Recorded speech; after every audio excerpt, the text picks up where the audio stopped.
بسم الله الرحمن الرحيم.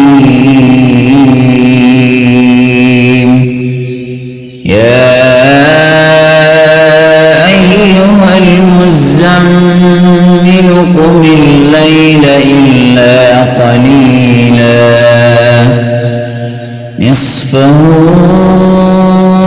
أو انقص منه قليلا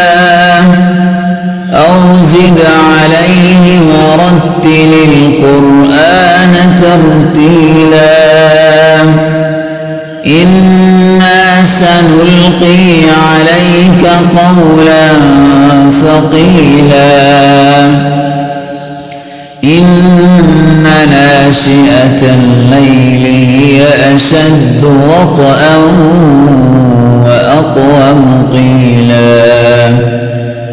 إن لك في النهار سبحا طويلا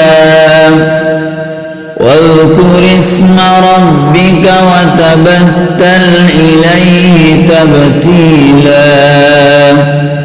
رب المشرق والمغرب لا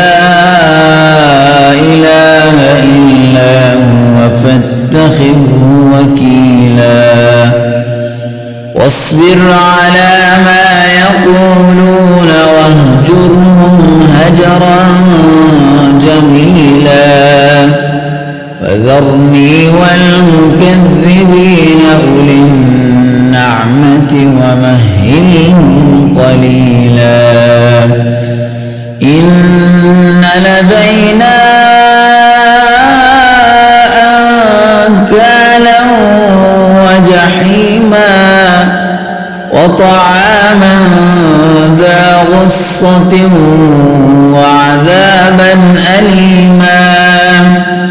يوم ترجف الأرض والجبال وكانت الجبال كثيبا مهيلا إنا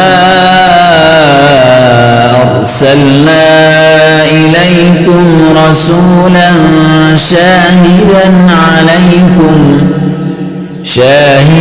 عليكم كما أرسلنا إلى فرعون رسولا فعصى فرعون الرسول فأخذناه أخذا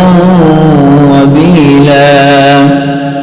فكيف تتقون إن كفرتم يوما يجعل الولدان شيبا السماء منفطر به كان وعده مفعولا إن هذه تذكرة فمن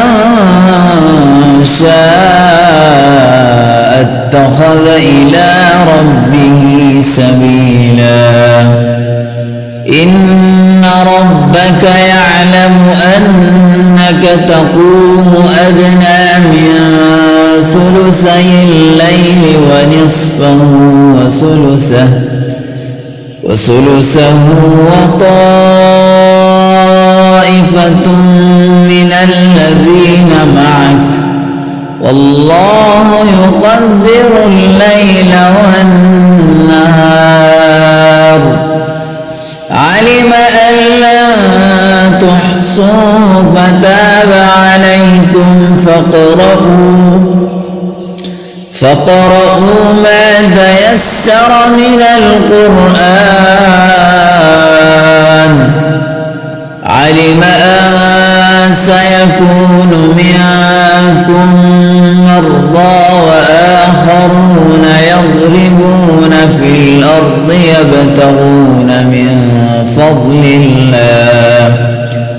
وآخرون يقاتلون في سبيل الله فاقرؤوا ما تيسر منه